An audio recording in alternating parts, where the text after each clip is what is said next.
Greetings. Ken Woodward here. Welcome back to another episode of Curated Questions.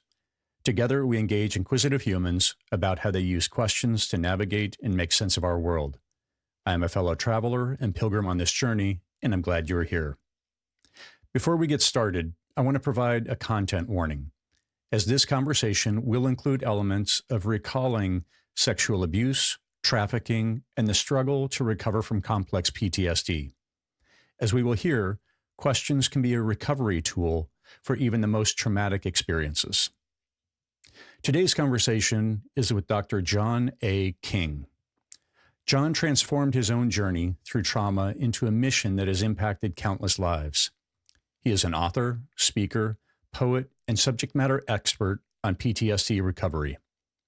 Originally from Australia, in 2015, he founded the Give Them a Voice Foundation in Texas, providing advocacy, support, and rescue for survivors of sexual abuse and trafficking. He's appeared in 2 multi-award-winning documentaries and has been praised by leaders ranging from a brigadier general to Emmy-winning talk show host Jenny May for his rare honesty and ability to make complex concepts accessible. Through his work with the Phoenix Collective and mental wellness masterclasses, he helped others develop what he calls a performance mindset, moving from surviving to thriving. John, welcome to Curated Questions, my friend. Mate, that sounds awesome. I sound so nice and good when you talk about it. That's fantastic, man. Bloody hell, how the heck am I going to live up to that line? Well, so hold on, though. I mean, you kind of jump a few steps ahead just because you throw in the Aussie accent. And so, yeah, you get doctor before your name, throw in an Aussie accent, and you're good to go, man. Bada bing, bada boom, brother. My doctorate's in theology. I tell people it's turning shit into fertilizer. I think that's what I've done most of my life, one way or the other, is just scrape the pile of my existence and experience and tried to grow something beautiful out of it. That sounds like a plan. Yeah. I would submit there's probably an element of that for many of our lives. Cheers. Yeah. I always like to start at the same point with folks, and that is to kind of baseline in the world of questions and to say, when did you first understand the power of questions? Great question about questions. At a spelling bee when I was a child, actually in class, and then at college, and then it's actually questions have underpinned my life. As a child, there was a range of things that were a challenge. One of them was I didn't like knowing what I didn't know, but it's always embarrassing in school to be the dumb kid in the class, the one who doesn't know how to spell things, and dyslexic, what we now call ADHD, and also autism, and later on in life CPTSD. So, well, actually, it was probably very early on in life. I just never had it understood what it was. So I never liked not knowing. And I remember I had a particular teacher who rewarded me for asking questions about how to spell things. And so I came to understand that it was okay, that if I didn't know, I'd asked. And I took that same aspect as a young child all the way through my life. And so when I come up into this stage of life, I am an inquirer. I like to know. I like to source material and make it complex things and make it simple for people, for myself first, and then make it available to other people. I think we've got a lot of people who have a lot of knowledge, but what they seem to lack is an understanding that if you really know something, the power comes in distilling it and making it available as an answer to other people's questions. So questions for me have been a driver my entire life. And I like not knowing things. I'm comfortable with lack of knowledge because I know it's out there. It's not a lack of knowledge. It's a lack of where is that knowledge? Because if you go looking, if you do the work, then you'll always be able to find the answer. So that comfortableness with the unknowing, is that because you have a confidence that you can go figure out the answer, or it's almost like, okay, well, great. This is a blind spot, an area that I don't know about. Therefore, I have confidence because I've pursued knowledge before that I can do it again. Man, that would sound great if that was true. I think that's very much an element of truth. I think the reality is it started because I didn't want to appear stupid. And the only way I couldn't appear stupid was to ask the question so I gained the knowledge.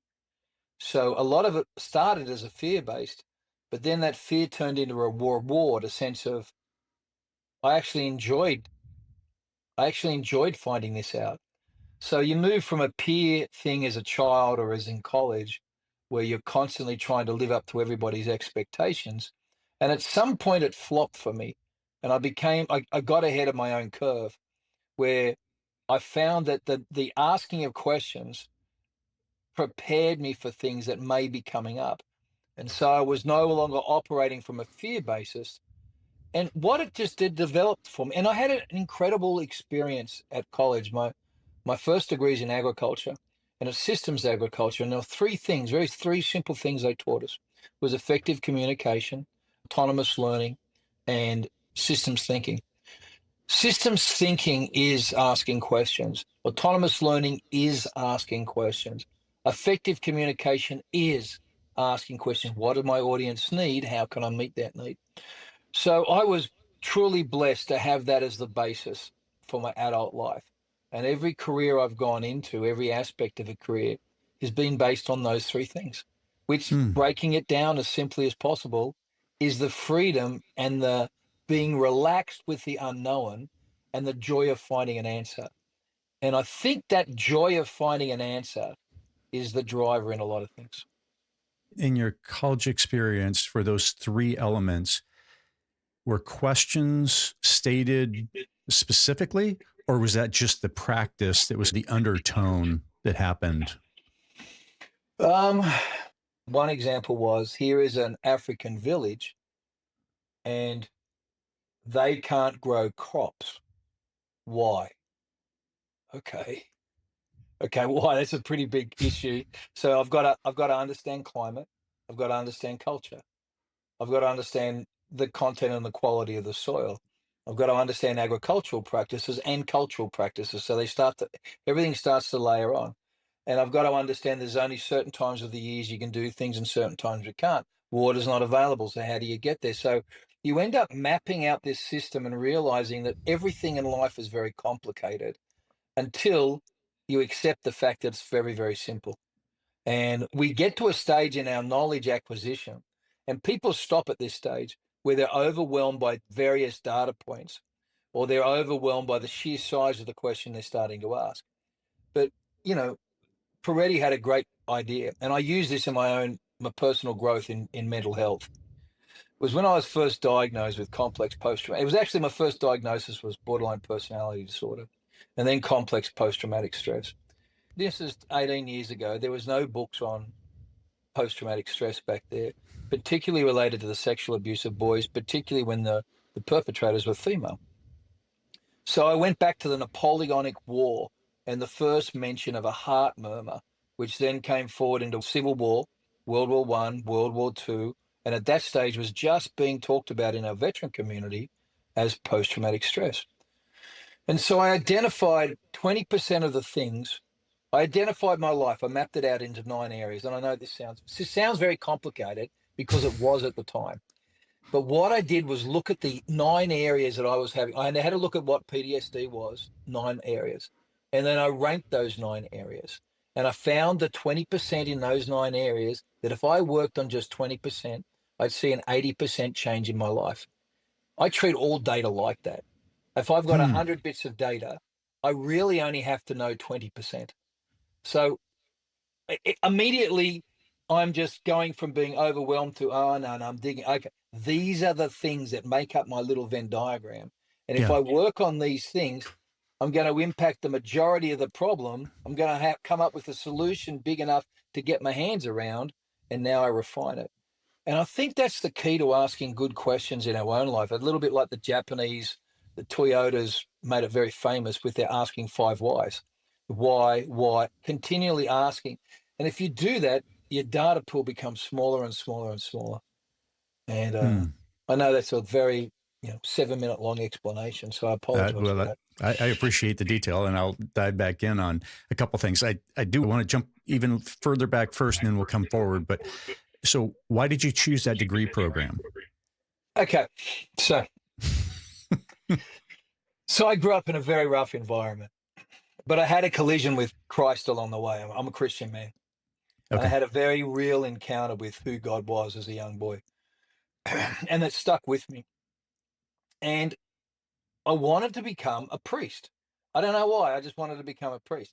I particularly wanted to become a Jesuit priest. Now, I'm not Catholic. I'm absolutely, I bleed Protestant. I like Catholics because you can smoke a cigarette and have a beer and then go to mass and it's all done. Thought that it was a fantastic thing I wanted to get in on. But here I wasn't Catholic, so you can't buy into the system, you know what I mean? And I didn't quite understand it. Too many smells and bells and kneels and hot effluxes. And so I thought I'd get a Jesuit because they're hardcore, mate. Go into all the world and just do shit overseas. I thought, I love those guys. But dude, then I found out they don't shag. And I thought, well, I can't do that.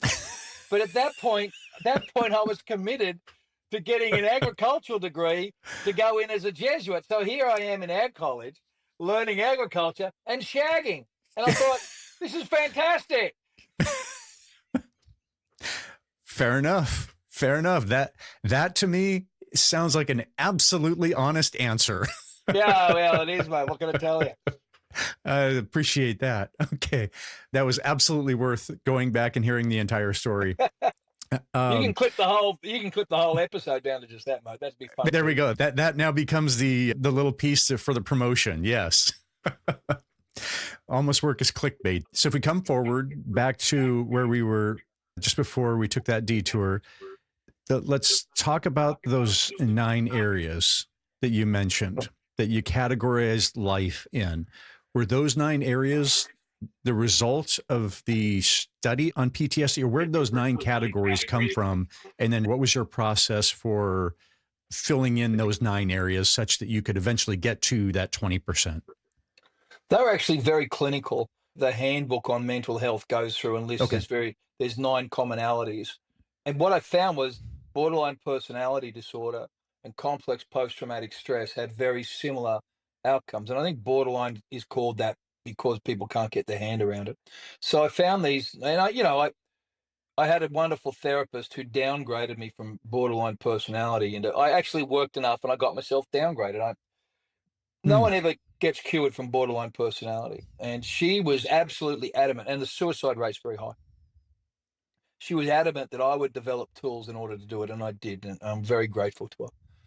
So when I came to look at it, I went to the DSM, I think it's called, DSM-5 or whatever it is, and I got that thing, and I thought, okay, what are these qualities and traits? And I recognized them: depression, suicidal ideation, anxieties, fight and flight responses, the dreams, the whole bits and pieces. Yeah. So some of them are clinical and some of them are experiential. So it just ended up being into 9 pockets, and those 9 pockets roughly aligned with what the DSM said. So I was like, okay, if this is the case, and these are the 9 areas that I'm going to work on. Gotcha. So as you reflect back, how did questions help you in that process? So I was miserable, and I recognized I was miserable, and I started to do a study on what is happiness. A couple of things along the way I ran over. First was a realization that most people live their life from the outside in. In our 20s and our 30s, we're told where to go to school, what to do, what to dress, what to believe. In our 40s, we often find ourselves loveless, sexless, in a business, career, relationship that's just not working. And the only reason we're there is out of sense of an obligation. So I realized that most people value what you pay for, whereas the priceless things are those that you can't buy: health, relationships, love, spirituality, etc. So I realized there needed to be a change, and that change was living from the outside in to the inside out. And I thought, okay, if that's the case, if it's a matter of living from the inside out, then let's okay, so question 1, that's question. Question 2 is, what is happiness? And I did about 12 months worth of research on what is happiness. I looked at the happiest coefficient, the happiest nations in the world, and I realized, number one, Americans are mostly miserable. We're amongst the most miserable people on the planet. In fact, I think statistically, I think only 20% of Americans would declare themselves happy. I think I'm having a trouble remembering that stat. So I declared that I was in the bottom 10% of happiness. And I realized my challenge was I was trying to obtain to something which is so much bigger. But then I came to understand that if I only moved my needle 10%, then I was going to be as happy as everybody else in America. And then I thought, bloody hell, that's not hard. So how do I become happy? Well, number one was being able to take control of emotions, thoughts, allowing my past to refine me, not define me, understanding there would come a point where these scars of shame, I would be able to declare them medals of honor. I wasn't embarrassed about who I was and what I went through. And so there was a series of things that started to define who I was. So this is over a period of an extended period of time, about 15, 16 years. And then the last one was flying. I'm a single engine pilot, private pilot. And I was out with my instructor one day, and he was talking about how essential it is to make sure you're on track. Is because even if you get 1 degree off over enough distance, you're so far off track, it's just about impossible to get back. And what we try to do in Western life, and particularly American culture, is we want to, microwave 30-second everything, 30-second plus. Yeah. That's how we cook 30-second plus, whatever that is, and we get this popcorn done ready.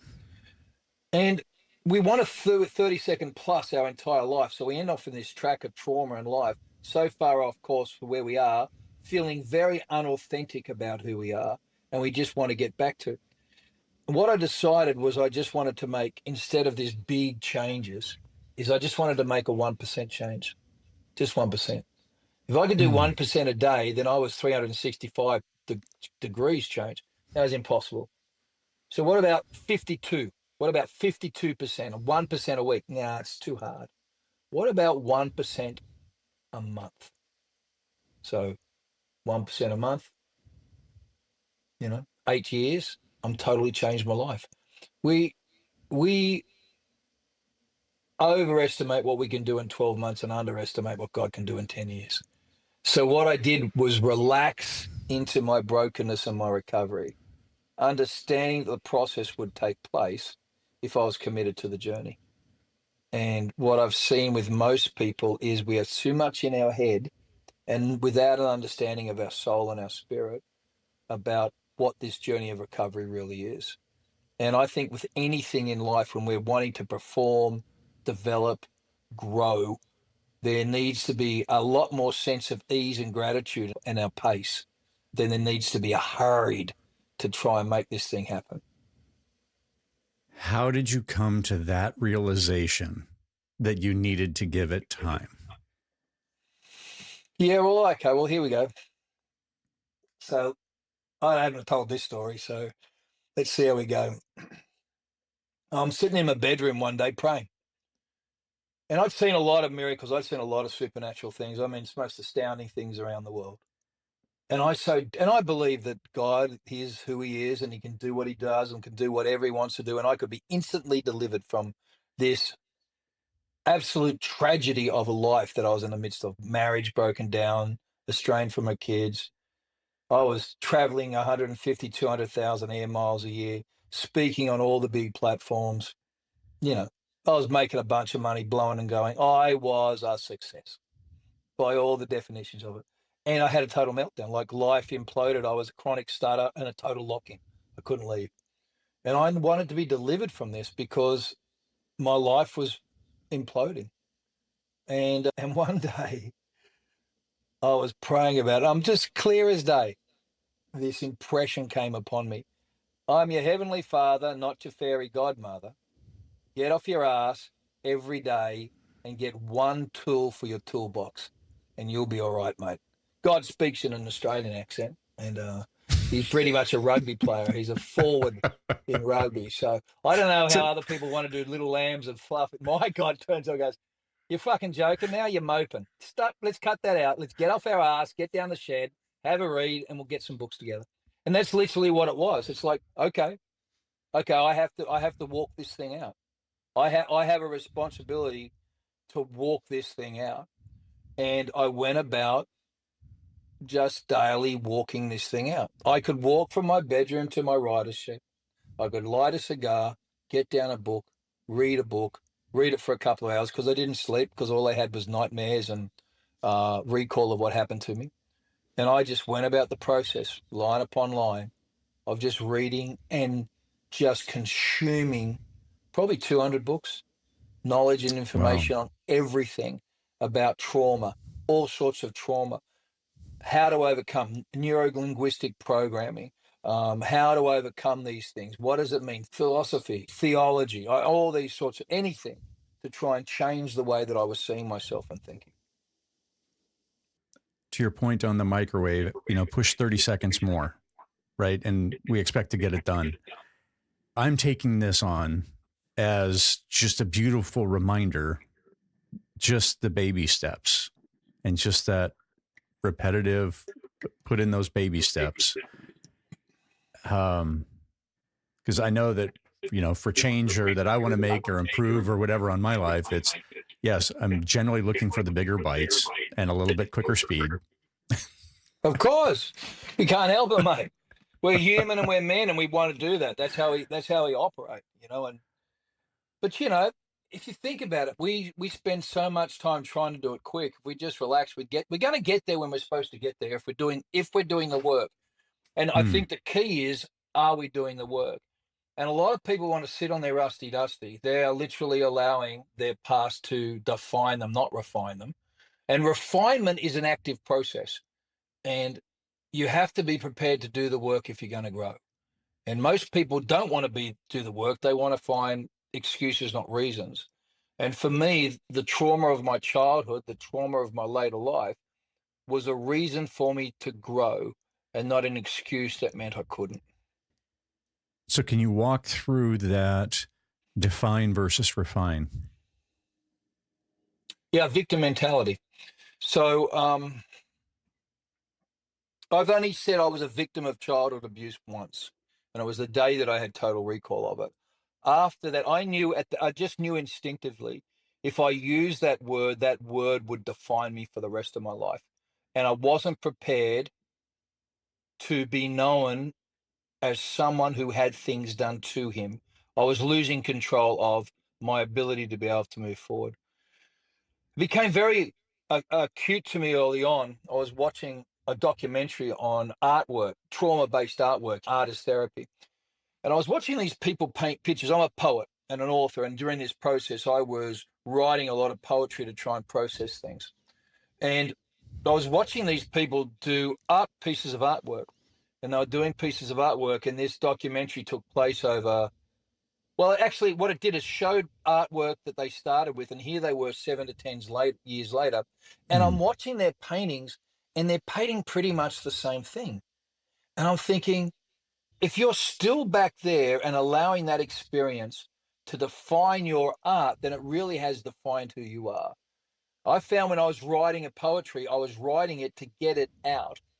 What they were doing was painting the same story over and over again to get paid. And I thought I was never prepared to do that. And a lot of people do that with their trauma. They resell their stories for accolades, attention, a buck here or there, a sympathy vote, as opposed to allowing it literally be the fertilizer to grow new fruit. And if you want to change the fruit of your life, you have to train the tree that is your life. And in order to change the tree that is your life, you've got to change what is feeding that tree. And at some point in time, taking responsibility. I understand. I fully understand where my past is. Does it still give me challenges? Yes. But I am not, and I never will be, John King, the victim of anything. I am John King, who has overcome his series of things to become and grow into the man that he is. And I think part of that arc and that journey is that I'm not bitter. And I think, you are either afflicted or infected by what happens to you. If you allow it to infect you, then it will pollute your life and everything around you. If you're afflicted with it, then you've got a scar and you can walk on. And I think a lot of people allow what's happened to them to define them and infect themselves and everything else around them. I appreciate the imagery there of the affliction, the scar, as you say, and then, okay, yep, there's a healing process and that scar is there. And there's plenty of work, right, to get the body to move right, to function right, the muscles to work. And they may never work all the way perfect again. Yeah. But at least you've got the mobility back, or whatever it is, the scar is healing. Well, if you think of it in terms of physical therapy, there comes a point in the process of your physical therapy where the aim is to be back in 100% mechanical function. Yet we don't want to do that in spiritual or emotional. We want to get enough to get by. So either we stop doing the work, or we're comfortable with the fact that everyone knows that we are this. I am this person. I am this disorder. We see it on our bios on our social media platforms. So many people they really want to brand themselves. And I just wonder how much damage that does. If you're constantly reading your own bio and introducing yourself to people as this person. It's one of the challenges I found actually doing podcasts, to be honest, mate, because I understand there's aspects of my story that are dramatic and people love that drama. But that's not what concerns me. I'm actually more focused on my future and focused on helping and focused on I made a major career move this year because I'm 62 and I want to. I just want to spend the next 20 or 30 years of my life doing something different. And I think there's that constant push into, listen, my life was bloody horrible. What can I tell you? I fucking hated it. I didn't like one fucking day of it till probably a couple of years ago. I plan, God give me grace, that if I had 60 miserable years, I want 60 bloody brilliant ones, mate. And I cannot live that way, being miserable about what happened to me, because I don't want to live there anymore. I want to live up there. That's where I want to go. Yes. Amen to living on the front end instead of all the back end stuff. Well, since we got the momentum, what was that shift look like that you've decided just recently? And so what is the future that you're looking at and the things that you're seeking to accomplish then? Well, it's the strangest thing. I'm married to a good woman. She looked at my life, and where someone else saw trash, she saw treasure. And we'll have a conversation one day about the power of a partner in healing and dealing with some of these things in life. And so, I never ever counted up the number of books I've ever written, and I've written 27 apparently. So I never thought that.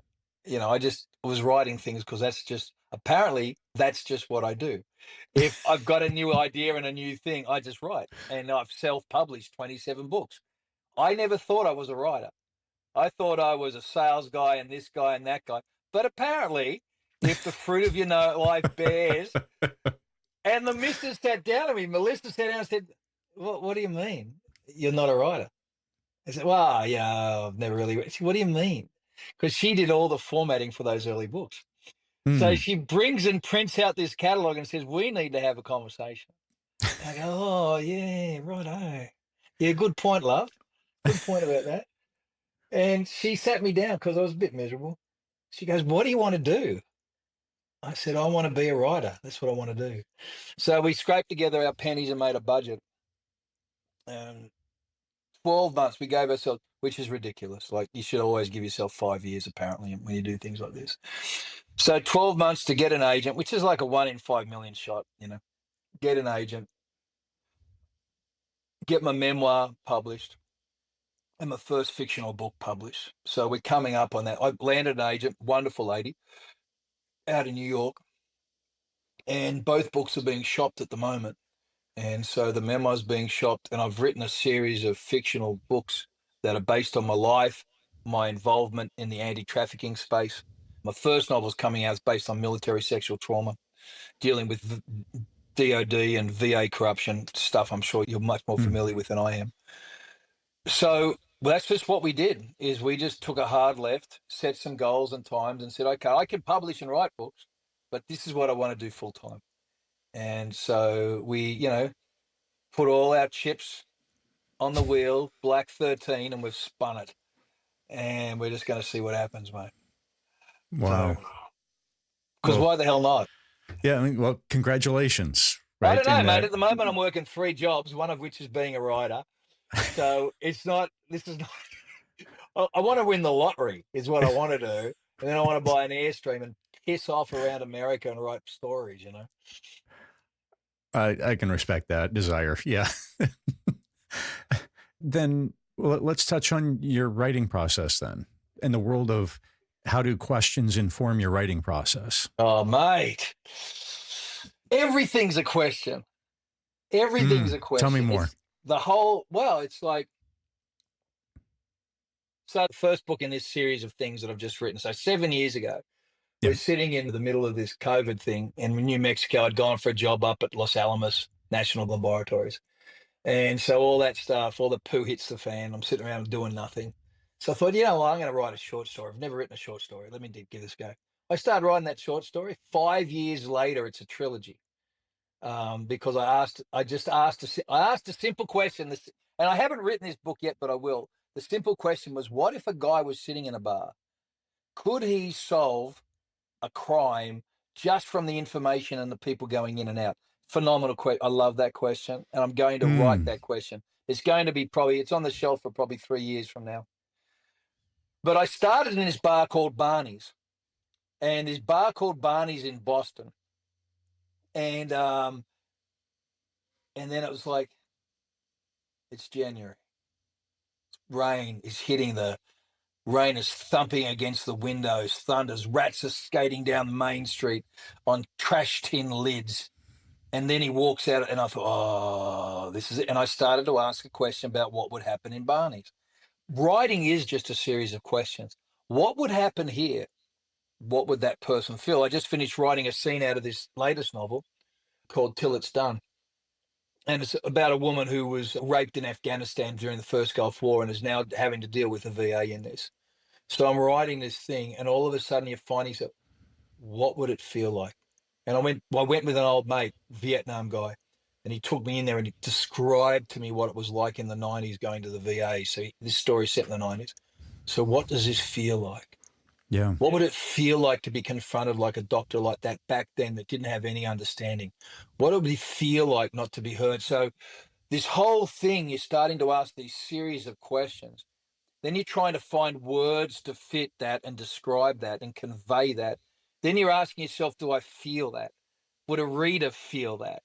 And so the whole process of writing is proposing a series of questions. So what does this mean? What does this feel? What would the response be? Am I describing something too much, or do I need to be saying it? So it's this whole conversation. It's all around questions. Writing is this continual process of asking questions. Is this a piece of crap? Yes, it is. Throw the bloody thing away. Go and get it out of the trash can. I've done 5 drafts on this thing, 17 beta readers who loved it, sent it to my agent. Last night at midnight, I'm sitting up on my iPad and I send my agent an email going, Gina, stop. It's a piece of shit. I'm totally rewriting it again in the next 3 weeks. So So I haven't heard back from her yet. Clearly you are fine, or you understand that there is a crappy first draft. So you've apparently got that down, or you understand that. Brother, but look at your own life. Wasn't the first draft pretty crappy? Whatever it was, mate, whatever it was. There is no plan A. Everyone gets tied up on plan A. There's only plan B, C, D, or E. It never goes right. Everything's this complete panic, then acceptance of that didn't work out. Yeah, let's try this. Well, that was fucking stupid. Let's try it. Yeah, nah. Yeah, well, that's looking better. Oh, this might work. Nah, it's a total dickwad. Well, let's just keep going because you're committed. Everything's plan B, mate. Everything is. I fully receive that right now. I thought that one was for you, mate. May have to edit that out and just copy that. This is for me. This is why we had the conversation. Put it on your wall, brother. Yeah, for Kenny Boy. Well, as you look forward, Is fiction your preferred method for communicating these stories, you think? So I did this documentary called Stopping Traffic. You know, I was publishing my poetry anonymously, and this group of Buddhist monks got hold of me, and they said, this group of ladies said, listen, you're a bit of a unicorn, you're male, traffic, prepared to talk about it. And they wanted to do this documentary called Stopping Traffic. You know, one of my best friends said it was the worst idea ever because it'd be re-traumatizing, and it was. But I wanted to do it because there's 4 things I live by. Be authentic, imagine the future you want to inhabit, allow these truths to set your goals, and live Susu. You know, they're the 4 things I live by. And I realized that if I didn't do something at this moment, this junction in my life, then I wasn't imagining a future I wanted to inhabit. So when I said yes to this thing, I did this documentary, and out of that grew incredible success, 80 awards worldwide, all this sort of stuff. But it's got a very limited reach because it's a documentary. Taken doesn't have a limited reach. John Wick doesn't have a limited reach. Yet Braveheart does not have a limited reach. Gladiator does not. 300. They're things that inspire people to change and action. And I thought, I want people to be sitting on a beach somewhere with a cocktail, having a great time, having a fantastic read, that at the ends of it challenges how they view the world in a very positive and also very real way. And so that was my foray. I've written a memoir. I've told my story. I've done my documentaries. So if they want to know how hard this was, and off they go and have a look at that, how the things that I had to do to overcome. I want to talk about things like military sexual trauma. And you can't have real conversations. We've had all the congressional hearings on it, and nothing's changed because no one's pissed off enough. It's the same with human trafficking. No one's pissed off enough to ask some questions and do some things. So, you know, the Rats and Rain book, this series, I had one publisher tell me that, you know, he thought it was the next John Wick. I think he was blowing air up my kilt, but I took it as a great compliment that I was going in the right direction. And I thought, well, okay, I'm onto something here. And I enjoy writing fiction. I just like it, mate. So if I'm going to do something for the next 20 years, I'd better bloody like it, you know? So I think that's as hard as I ever thought about it. I've been miserable before. I don't like being miserable. I want to be happy. I want to try this happy thing. Man, what a crazy man. He doesn't want to choose misery. Huh, that's weird. And I did for a lot of years, and I didn't know what I was doing. So now that I do, it's still very difficult most days, but I'm getting there. Sun's coming up a little bit. I'm enjoying it. Yeah. Yeah. So can you mention again Sisu? That you've got the tattoo. So for those for those that can't see it, you've got a big Sisu, SISU on your forearm tattooed on there. Very, very bold. So it's a Finnish word that cannot easily be defined. And it means basically white-knuckled courage in the face of overwhelming and impossible odds. When all is lost, the spirit of Sisu manifests. It's also the name of a great movie where the protagonist says about 6 words and does incredible things with a large knife. I'd call it a date movie. It's the sort of thing you can have a pizza and a bottle of wine with the wife and just enjoy it's just a full-on action film. And so Sisu, that's what Sisu means. And for me, it's come to mean relentless resilience. That regardless of what comes my way, I will get up because there is a tomorrow. And every day I get up and there's a tomorrow that becomes my today. There's possibility and hope for my life to turn around for good. And that's what I'm committed to, living life well, regardless of what others did to me to try and destroy it. And that's not an external thing. It's an internal commitment. I'm not a victim of what I did. I was victimized by what was done to me. So therefore, I could sit around in that victimhood and say, well, this is not my fault. But I want to find reasons for not living there, not excuses to live there. Where do you think that will to live comes from? I'm stubborn, mate. I think I look at I look at the Bible and the list of spiritual gifts. It doesn't have being a stubborn prick as one, and it should. Mind you, it does. It has John and James, two apostles. They were pretty much in that genre. I just am stubborn. I don't want to give. I don't want. So some of these things will sound probably inflammatory. I don't want to give people. I don't want them to win, but that's really not my drive. That was at one stage probably a driving force. I don't want them to win because they tried to break me and they didn't. And I want to flick them off and say, I fucking won. You didn't win. I made it. But that's actually no longer a driver. The driver is, I just really want to enjoy this. I just really want to enjoy this time that I've got. And I want to enjoy it full. And it's not a pessimistic thing. It's very optimistic because I actually believe I can. Now, you understand, I've had many, many years of being miserable.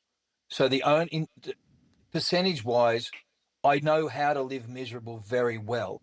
And I just don't want to do that. I'm in a totally new learning phase of life about how to not be miserable, how to be happy, how to enjoy. I think it's decisional. Being relentless and resilience is decisional. Part of it's probably personal. People would say it's my personality, but this isn't my personality. I am by nature an extrovert. I suffer from a lot. I've got a lot of things that I have to deal with every day, but it's purely decisional. It's not motivational. I get up every day and I make a decision of the sort of quality of life I want to live. And I mean, every single day, Ken.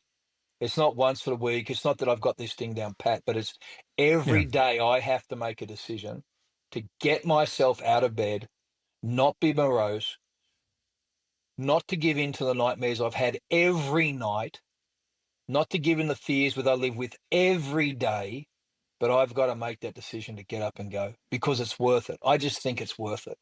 It has to be worth it. From what you've said, or if I'm remembering the timeline here, it sounds like this shift has been within the last few years where it's really become more optimistic versus hell or high water, I'm going to survive.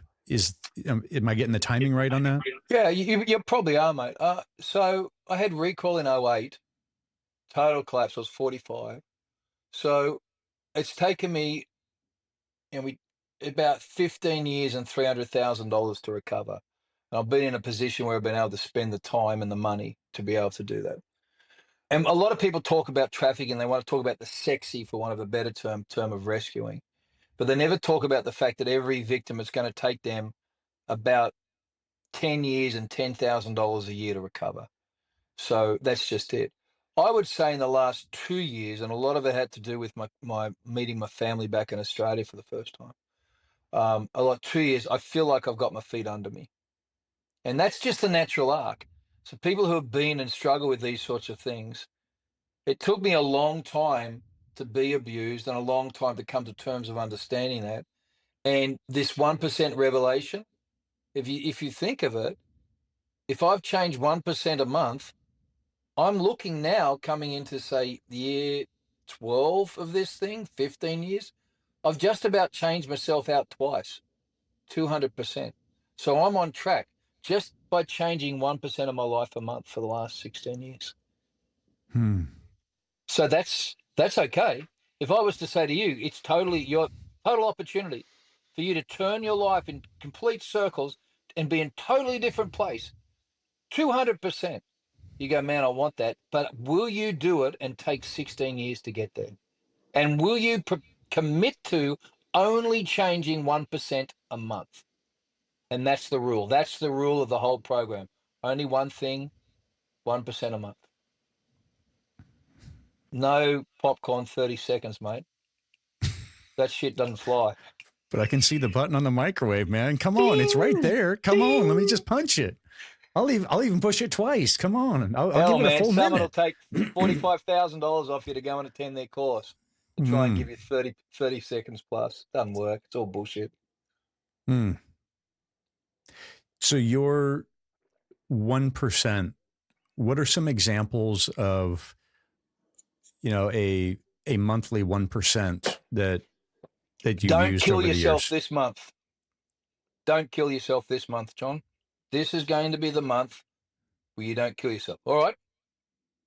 Don't drink this month, okay? Go to the gym 5 times a week this month, okay? Don't eat red food coloring this month, okay? Come off the sugar, okay? Get more sleep, okay? Turn off your phone 2 hours before you go to bed every night for a month, okay? Drink a gallon of water. These things are crazy. So okay, here's 1%. Get up in the morning at the same time. These are 5 things. Just do these for the next, someone will do these for the next 5 months. It's going to transform their life. Get up at bed at the same time every day. Go to bed at the same time every day. One thing. That's 2 things. Okay, so there's 2%. Eat a high-fat, high-protein diet in the morning. 2 hours or at least 60 minutes before you go to bed, put all devices away. That's it. And probably a 5th thing or 6th thing, get 30 minutes of exercise 4 times a week. That's it. That's 20%. If people will do that 20%, it's going to impact 80% of their life. Well, most people don't like that. They don't like that because it's not dramatic enough. They really don't like it is because they're lazy and they don't want to do it.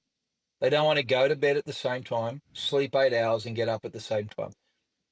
I've got people that want to come on my courses, get coached by me, and I tell the majority of people I don't want to deal with them. I don't want to work with them. And they ask why. I say, because you're lazy. And I don't want to work with lazy people.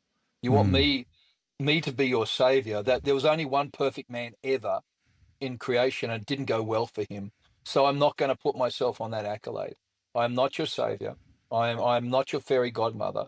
I will tell you what it cost me to get there. And if you're prepared to pay the price, I believe it'll work for you. But most people aren't prepared to pay the price.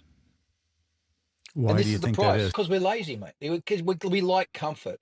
We like security. We like the known. We like to be able to go to bed whenever we want, get up whenever we want, eat whatever we want, don't exercise, and then bitch about the fact that we've got arthritis. Like, okay, well, you have arthritis, that's your call, but don't ever bring it up in a conversation with me again.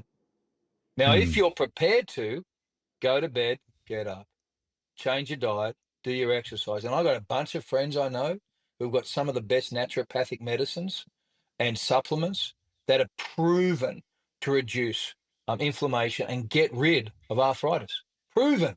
Clinical studies, proven worldwide. Yeah, I want that. Nah, you don't. But you know why? Because you won't get up and you won't go to bed. You won't eat breakfast. You won't exercise. You won't drink your water. And they're the things that we actually need to do. And people don't like it, man. But I'm very firm with myself. And that's another 1%. I'm very firm with myself, and I have to be because I'm scraping this together every day to make it a beautiful existence. And I don't want to ever give myself an excuse. I want to always give myself a reason. It seems then that as you've rebuilt a life out of all the things that have happened, it's those sets and reps of those earliest days. This may be a little bit of projection, but the sets and reps of those earliest days where you're like, don't kill myself. Right. And now here a few years later, when you're working on the next thing of trying to get up or drink your water or whatever it is, you're now able to look back and go, okay, I've been successful so far of not killing myself. Some of those other things that you listed off. So you're able to kind of look back on that and go, got a long way to go, but I do have a pattern of success that I've built on. Yeah. I would feel sad if people went away from our conversation thinking that I've got my shit together. I am absolutely not that guy. I am not Captain First Name Only. I don't have a television show. I don't have an answer. What I've got is I'm Sasu. I'm relentlessly resilient. Suicide, yeah, okay. I had an encounter with it probably a couple of months ago. I went for a really dark patch, and I had to go and sit down and talk to some people about it. So the problems don't ever go away. You don't wave a magic wand, and brings us back to what we talked about earlier, and trauma disappears. It doesn't. You never get rid of trauma. You're going to be managing trauma your entire life. When you have a problem with trauma is when you stop the discipline to manage it. So me going to bed every night is a management tool. Me getting up every morning and going to the gym is a management tool. Every time I do that, I'm acknowledging that I'm not well. Now, that sounds harsh and people don't like that. But every time I do that, I'm acknowledging that I'm still managing this thing. But every time I do that, I know I'm managing this thing. Now, I can look at it as a victim and say, you know what, I'm getting up and going to bed and I'm just managing this thing. Or I can say, I'm managing this thing. I got this. I've learnt this lesson. I've got this. So every day for me, I'm still implementing those things that I've learned over the last 15 years. And I think that's one of the biggest lessons I learnt, because there's been periods when I didn't manage it, that I allowed other people to dictate what I ate, allowed other people to dictate what I did. I found myself in situations where I gave myself excuses for not doing what I knew to do. And it was tragic. It cost me or it cost somebody else. And so I've learnt the hard way is that every day I do it. Now, we all want to get to a spot. Is it easier for me to manage now? It is, to your point, out of habit and repetition. Yeah. But it still is a challenge. It still is a thing to be done. And I don't believe, I'll call bullshit on anyone who says it goes away, and I'll call bullshit on the fact that they probably never had it if they think that they're going to get to a place where it's just never on their mind and never something they have to deal with. So what are the questions that might help someone or that you used to help you be consistent and help you to continue to in the where we're at in the conversation right now as far as in managing in being able to do that? What are the questions that are helpful?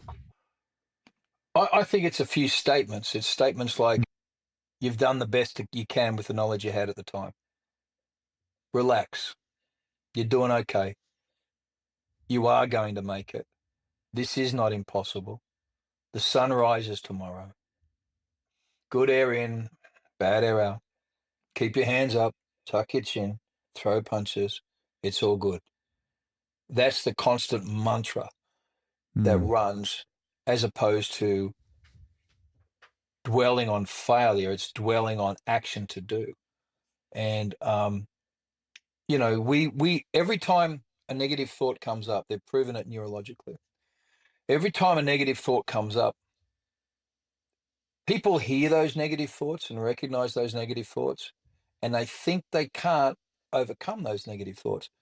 But the reality is, the moment that you hear and recognize that thought, you've actually started to change that thought.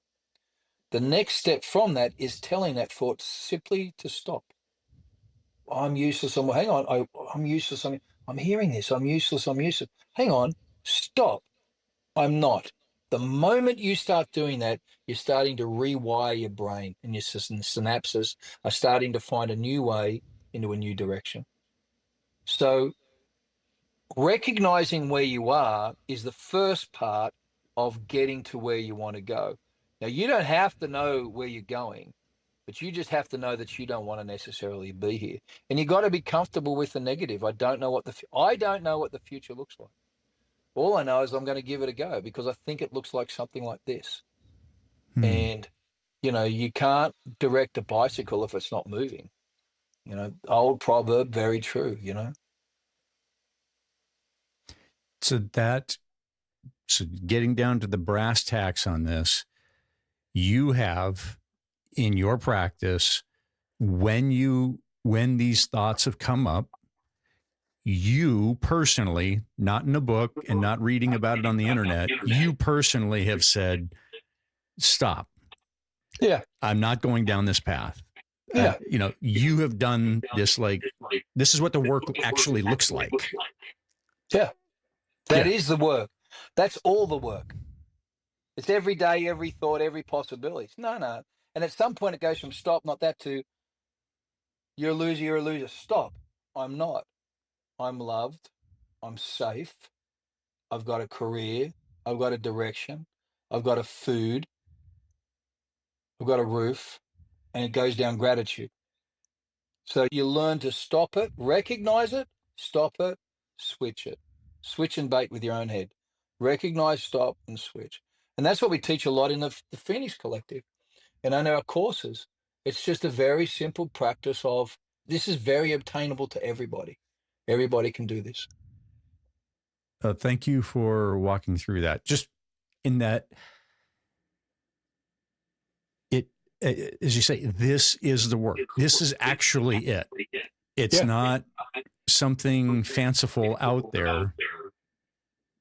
There's tools, perhaps, but it's like this legitimately is the work, and it can rewire your brain. Bodybuilding taught it to me. So I've been a semi-professional rugby player, a boxer. I was an Olympic boxing coach for a while. I've done a whole range of things. Bodybuilding is simply the hardest thing I've ever done in my life because it's every mouthful, every meal, every day for 18 months. You can never miss a workout.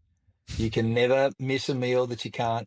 Blake, you eat bloody tilapia and broccoli for 9 months and you'll know what misery is. You know, I'm telling you, it's straight up, man. But what bodybuilding taught me is that bodybuilding is this series over a long period of time of incremental things that you adjust and change in your life. And so this physical thing, man, I learned bodybuilding a long time before I learned these lessons. So I've taught myself these things, made competitions, placed for NPCs and some of those things. And so I learned that every day I just needed to make these things. I needed to turn up at the gym. I needed to have a plan so that when I got to the gym, I just did what was on the plan. I cooked my meals, I planned them. I just simply prepared ahead of time. And so all of that has come forward. So this whole big, beautiful cacophony of sound and thought and processes come from all these different directions and go, oh, this makes sense. This is 20%. And how do you figure out what the 20% is? So if we were coaching, if you're a coaching client, I would suggest that you list the 6 areas in your life. Just take a pie, a circle, cut it up. There's like 8 sectors. And every one of those 8 sectors you label: home, relationships, spirituality, physical, food, career, whatever it is. That's it. Every one of those. And then I want you to start with 10 on the outside and 1 in the middle, or 0 in the middle. And just draw little marks on every one of those little spokes of your wheel, your life wheel. And then I want you to simply rate what those is and get out a coloring pencil. You get to use pencil, so you'll be able to do it, Ken. Don't worry about it, mate. And you color in your little I only thing. use crayons, so. All right, your crayons. Here we go. We're done with that. Big piece of paper, little sticky stars. So you color in those little sections, and any area that's over 6, you don't touch. Any area that's under 5, that's what you work on. And you take one area, and you're only allowed to work on one area for 30 days. Say it's your physical fitness. You don't like how you are physically, and that's rating it, say, a 1. All right. That's my worst label. Okay. For 30 days, that's the only thing I'm going to have to do. No. Say, imagine that was the case. You and I, physical things. John, I've picked physical. Okay, great. How often do you go to the gym? 2 or 3 times a week. You're lying, Ken. How often? When was the last time you went to the gym? 1997. LA Fitness. Okay, good. Honest. Now we can start. Yeah. So, John, what's my program? Program number 1, Ken, is tonight you will go online and you will find a new pair of running shoes and a tracksuit, because you live in DC and you're going to freeze your buns off. It's winter. And a new tracksuit. That's all I want you to do. Well, okay, so what exercises do tomorrow? I said, nothing. You just order that and you wait till Amazon turns up. That'll take 3 days. Well, then you've done your job. So then what do? Well, okay, on day 4, you get up and you put your new shoes on and your new tracksuit on, and you go and sit in the lounge room and have a cup of coffee. Well, what exercise do? Nothing. And you'll do that for 3 days. Then what do? Well, then you open the front door and you walk to the letterbox and you walk back. And then that's it. You'll do that for 3 days. Well, that's stupid. Yeah, okay. But so is the fact that you last time went to the gym was 1997. So shut up and just do what you're told. So then what you'll do is you'll then, by the day in 12, you're going to be putting on your tracksuit, walking out the front door and turning left and walking to the count of 100 and coming back. That's all you'll do.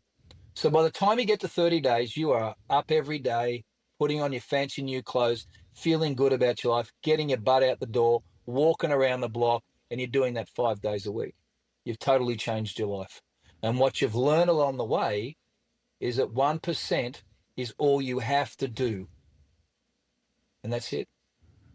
Then what you do is you look at the wheel and you go, oh, well, man, that's moved up to a 6. Because relatively speaking, you've gone from being absolutely miserable to really enjoying. So now you can work on the next thing.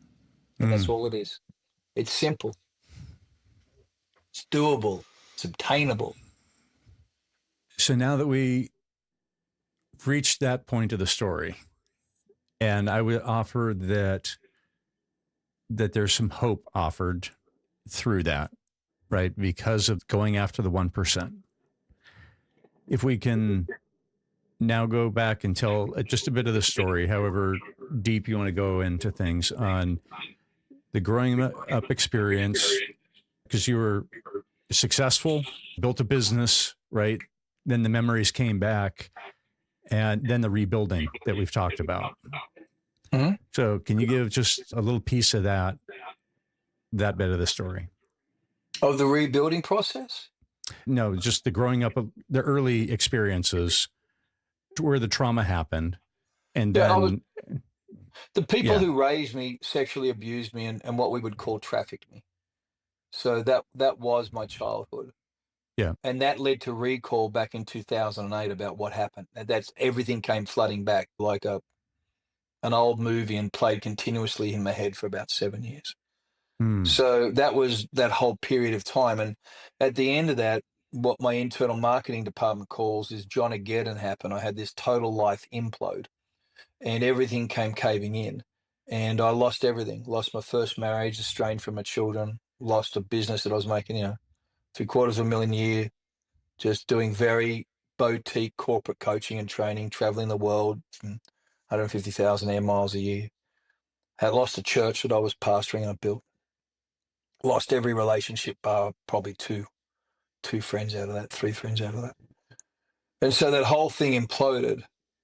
And so when you come down that far, there is only one way up, and that's up. And so then it was a matter of taking those choices and making those choices. And, there's everything that I've said sounds like I've really, everything I've said is 15 years worth of hard work. Yeah. 16 years worth of hard work. So it sounds great now in 2026, but it surely felt bloody miserable back in, 1990. Right.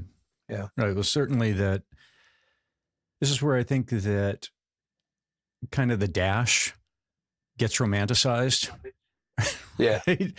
Where it's like born, and then within the last few years is when things started to stabilize for you. It's like you walk through a cemetery and you're like, you see somebody's the born and death years, right? And it's the dash, and we don't think that there was a full life there.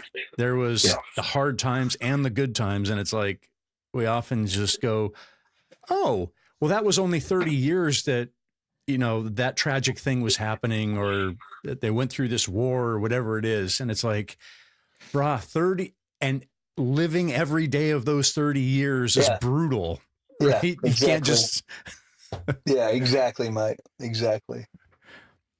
Yeah, you hear these musicians and it's like overnight success. And it's like, you really don't understand the crappy bars that I've played in for all of these years. And it's like, you just can't communicate that. Yeah, for sure. In any kind of description to go, it sucked for a decade or however long it is. And it just can't be understood. Very, very good. Before we had started recording, we had talked a little bit about your Aboriginal heritage, because you had said the folks that raised you, and then we got that piece of the story. Can you help me understand the Aboriginal part of your history that a couple of years ago you're able to meet your parents and start to build that piece of things. I know obviously there's trauma associated with that, but I think that there's also a beauty in connecting with your family and that part of who you are. Sure. So there was an Australian government policy to breed the blackout. And in Africans, melanin is a dominant gene. In Aboriginal or in Brahmi people, it's a recessive gene. So you get to the third generation and you have blonde-haired, brown-eyed boys. I was a blonde-haired, brown-eyed boy. So that was the aim of the program. So my birthing records are all mixed up. And I was back there just recently. A couple of years ago, I went back determined to see if I could find my family once and for all and answer those questions about identity. And I went back there and I found them. And it was just a very completing to the arc of my life, very, very meaningful in terms of understanding my heritage and where I've come from. And I didn't realize how impactful it was going to be. And it was very, very impactful for me. And it's changed the course of some things in terms of, I think, just in my ability to be reflective. It's given me a greater understanding into who I was and why I've always been a certain way and why I never really fitted into my current framework. And it brings up the question of indigenation. And I was having a conversation with someone about it yesterday, about an Irish guy. And everyone's indigenous. We are all from somewhere. I had the privilege of being raised in I'm a well-educated person, and I've been given incredible opportunities because I was raised in a particular culture. A lot of my family haven't had that privilege of my education. However, what my family have got is what I lost, which was culture, law, and language. So when we sit and we look at both sides of things, I lost just as much as I gained, and they've lost just as much as they still have. And so it became to me a very much an awareness of this and seeing the other sides of the stories. And I think part of the challenge I'm seeing in our world today is we're focused on the color of pigment as opposed to an identity around indigenation, which I think is a very important conversation to have. If you go to Iceland, and I understand, you work with Black Lives Matter, and I'm not trying to be derogatory. Yeah. If you go to Iceland, Black Lives Matter is it's not gonna work there because they're all bloody Vikings. And so they need to have a peace and an understanding, and they do, about who they are and what their heritage is. And so I think a little bit like the trafficking dialogue, for me, it's not an issue of gender politics, it's an issue of human rights. And when I look at what's happening with my family in Australia and how people just aren't being treated as human. Now, you've got a country the size of North America with a population of Texas. 3% of that population is in Brahmi or Aboriginal, yet 85% of everyone in Northern Territory, which our nation, the Warramunga, is in that territory. 85% of Mbranis make up the jail population. In the youth detention facilities, it's 95 to 99%. I can't tell you it's 100% because statistically I can't say that. So there's questions, and there's questions about generational trauma, and there's questions about the Indigenous people. And I was talking to a friend, a guy I met the other day who's Irish, and he's looking at the challenges they've got in Ireland and the mass immigration that's happening there. And as an Irish man whose family goes back to the very forefathers of that country, he's saying, I can't have a conversation with people because I'm white.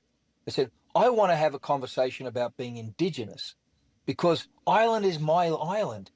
This is where I believe. Or this is where our people came from. We were the very first slaves. The Vikings trafficked us as slaves, and no one wants to have a conversation about it on a human rights level because it's not a pigment issue. And I think that I'm still grappling with this thing is I am too white to be black in America, but I'm too black to be white in Australia, so I don't belong. The only place I belong in Australia is with my people. The only place I've ever felt really at home and connected with ground country, a concept called manu for us, and I'm Jungarai, that's my other tattoo here.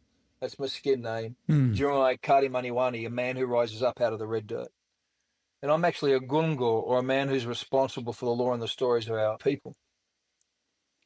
And part of this whole process has been becoming aware of how important to understand your roots and your connection are. And it actually answers a lot of questions. It answers a lot of, because I think our soul and our spirit is hungry for connection to dirt and connection to country, to have our feet in the ground from where we spring in terms of a DNA. And I think there's a whole range of questions around that I'm finding, unfortunately, today, that we can't have conversations about. I can't have conversations in Australia with it. I can't have conversations here in America with it. My wife's Cherokee and I'm Warramungu. So as a couple, as two Indigenous people, there's not even a place in Western society and in the narrative that's happening in America at the moment. There's a huge hole in the conversation, which is around the impact that we're having on a daily basis on our Indigenous people. And here, amongst the highest percentage of people trafficked in America are Indigenous people. Yes. And no one's talking about that. No one's having that conversation. And that conversation, it gets lumped into everybody else's ideology, and we sort of tack Indigenous on the end of it. And so there's a whole lot of grief that sits with there. Personally, there was a whole lot of incredible joy at connecting with my people. But there's been a whole lot of grief on the other side, having gone through ceremony as an elder of my tribe and a responsibility to my people and our language and our culture and our stories, which is a podcast for a whole other day, just around all that stuff, about where we're up to. Again, questions. Love your podcast. Is asking some really deep questions about some of that stuff. You know, what in all our talk and in all our rhetoric that I see going on, I see the red man in America not having a seat equally at a table. And I watch, even in my wife's life, the lengths that we've gone to help her reconnect and the lengths we went to in my own life and the benefit that we've reaped from that. And I think of other people who haven't had the privilege of those benefits, and I'm sad for them. And even the Irish fellow I was talking to the other day, I'm sad for where he's up to, because he doesn't know the world is not a place where he can have this conversation because he's got red hair and the pigment of his skin is pale. And it was just really sad. And he's a beautiful man with a beautiful history, and his family goes back all the way, and he loves his country. And it's like, I just need us all to grow up a little bit. I just need the world just to grow up a little bit. So we should, and so men like us, maybe we're at maybe you know what, Ken? We're allowed to be on the same page on some things and be on totally different pages altogether. And if we keep on talking, I think what we find is our lives intertwine, because we've got this general sense of a love for humanity and an absolute passion and desire to see the world and people evolve into something better than we currently are. And I just wish people like you were driving these conversations, prepared to ask questions and not scared of answers, and prepared to ask questions across the board, because I think it's a beautiful thing that you're doing. It really is. It's tremendous. It means a lot. And so along, I didn't realize we were going to get here, but so it's right here. I don't know if it'll focus. There we go. It's kind of focusing, but this is a piece of pottery that I got from my hometown in Prescott, Arizona. So central Arizona. And in my reckoning with American history and Indigenous people's history of the United States, that was a very, very helpful book for me in understanding the promises made by the government and consistently broken. And growing up in Arizona, I was absolutely familiar with the Indigenous peoples throughout the state, but I also was aware, let me not overstate it, I was aware of the unofficial caste system that was in place. Yes. Because in Prescott, we had I went back and looked at my senior yearbook, and we had like 450 graduating in our class. And it was like 400 were white, or white passing anyways. You look at the pictures and the names. And it may have even been more than that. I forget. I've written it down someplace and posted it on socials. And then the next largest people group, let's say, was Latino, and then Asian, and then Black Americans. But it's just a very aware in my reflection of thinking back to what we thought about the indigenous people. And it was that they were at the bottom of the caste system, and I didn't have language. I wouldn't have said it that way when I was a kid. Yeah. But that was absolutely the case. And folks that were on the reservations and the like, the reservations were not like real close, but obviously throughout the state and the like. And it does cause me serious grief as I look back and I think about that. And I have a very specific memory of going around my backyard, and we were on, I think, half an acre. And I filled up an entire bread bag of pieces of pottery on the land that I grew up on. And yet, so, I mean, this is all around, right? The evidence is clear and it's all around. And yet it was not a conversation and not an appreciation. You said something there, a feeling, I think you said you felt a grief for not, I think another way I'd reframe that with you is the incredible missed opportunity. If you think about it, like in Australia, so there's 3% of the population, which means no one's really statistically ever talked to a black fella. And it's the same in America. And the wisdom, the indigenous wisdom and the way and the view, and it's a totally different, it's you just view life differently. There's a different series of things that are important. And it's incredible. It's a resource. It's something that's just a resource that's sitting there. It's latent potential on how to manage land, how to manage relationships, how to manage conflict and strife that goes back tens of thousands of years. And here we are trying to work out shit. It's like, dude, just have a sit, just have a sit in the ground with some old people and have a conversation about what our law and our stories say. Imbrani culture is the oldest in the world, oldest than ever. It's 45,000 years old, and it's still here. If you want to talk about ancestor mind and some old wisdom, you can sit down with some of our old people and have a conversation, and the things you learn are incredible. And I think that's, if you're open to learning, regardless of what it is in life, then, situations will present themselves. As we've kind of talked through a bunch of things, are there any areas of questions that maybe we haven't touched on yet in how questions have been a part of your journey? I don't know, mate. You've done a great job. I think you got it all. I'm just inquisitive. And I think being inquisitive is very important in life. Keeps it rich. Being able to ask questions of yourself is probably the hardest skill anyone will ever learn. Can you say some more on that?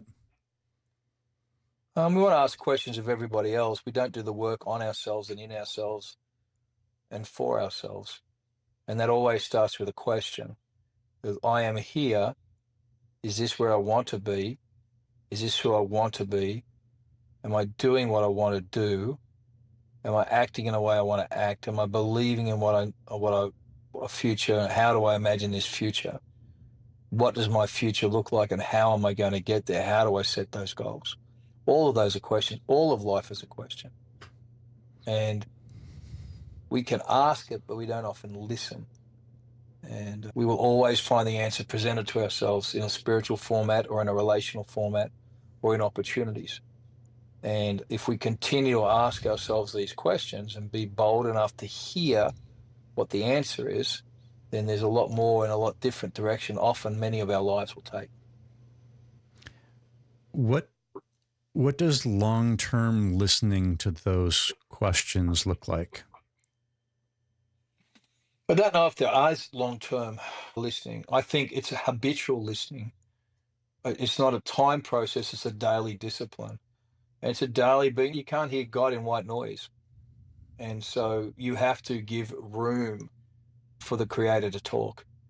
You have to give room to listen. And, the mystics and all Christian mystics and the Christian great thought leaders always talked about the need to pull away and to listen. Not just to speak, but to listen. We're very good at speaking at God and very poor at listening to God. And I think if in any conversation, it is polite to ask a question and listen to an answer. And yet most of us spend most of our time being impolite with ourselves. We ask questions of ourselves, but we're not prepared to pause long enough to actually hear what the answer could be. That's beautiful. I like to ask folks what their right now question is. So this is something beyond what's for dinner and who am I going to get married to if I'm going to get married. And it comes to the present moment. What is the questions that you're working with right now? Or what is your right now question? I suppose that it is, my wife's a painter. She's an artist and I'm a writer. So my right now question is, what does this look like for us? So what does this look like to be fully invested in a future that is totally different than the present we're currently inhabiting? We're in the process of unpacking that as a couple and repositioning ourselves for the next 30 years. So what does that look like? So we took the last 2 weekends, 4 days and 3, to spend the time with that because we wanted to honor the asking of the question with giving it time, prayerful consideration and deliberation and planning as to what does that look like. And so, again, if you're going to ask it, you've got to be prepared to listen. And so, to be just honest, just to be truthful with you, is that I'm in the midst of asking those questions. I don't know what that looks like just yet. I don't know. I know that we're actively asking, and we're okay with the unknown. What I've always found is the unknown becomes the known just if you give it a moment. Just give it a little bit of time. And the thing you don't know, you're walking in. And it's okay not to know. That sounds like the very definition of the right now question. So you've taken two different specific blocks of time together. What has that practice looked like for you? You doing a retreat thing? You doing journaling together? Or how are those conversations going?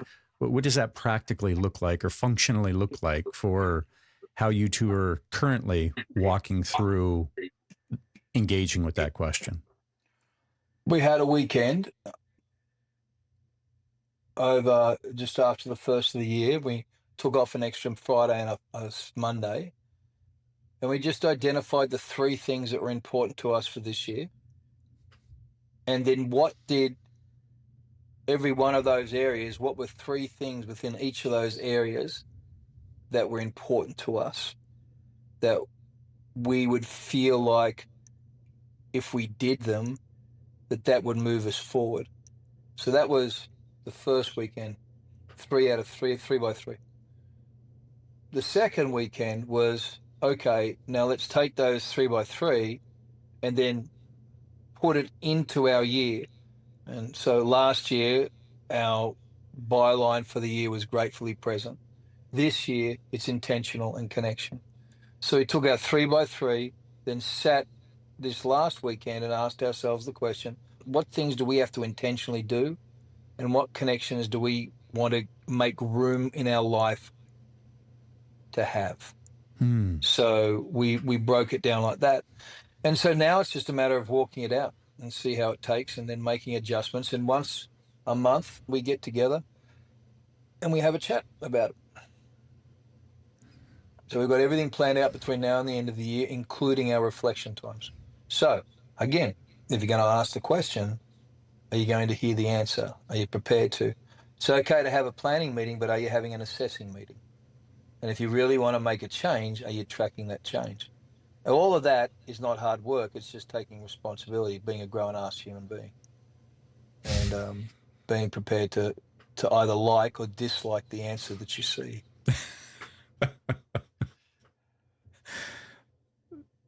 That is a fair assessment of, being ready for whatever that answer comes back as.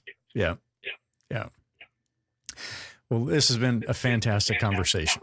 I do want to give space for people to know what you're up to. How can people connect with you, follow along with the work that you're doing? What are some of those touch points? And like I say, some of the different other outside projects that you'd like to highlight? Sure. Thank you. If they go to drjohnaking.com, they'll see a bunch of stuff. Two things that are on my heart at the moment is a launch list I've got on there if people want to find out about what we're doing in our book writing stuff. So put their email in. We're going to have chats with the author on Substack and a few things like that. And secondly, with the Phoenix Collective, I hate subscriptions. I hate the fact that I've got to sign $9. Like all I did, these buggers, is take $120 TV bill and break it up over 7 services that all want $25 a month for the rest of my life. Now software's got, I hate subscriptions. So what I did was took these 15 years and $300,000. And if people want a lifetime worth of work for $27 period for the rest of their life, they can go to the Phoenix Collective and get it. I've given them all our best listening. We've given books away in there for them, PDFs of every book. Pay $27 and do the work. If you want coaching, different thing. But if you want to get all the material and all the lessons that Melissa and I worked and pulled together for my own recovery and our growth, we're making that available to people. We're selling it forward. So I'd love people to take advantage of that from your podcast. I'd love them to go on there, download that stuff, have at it for the rest of their life.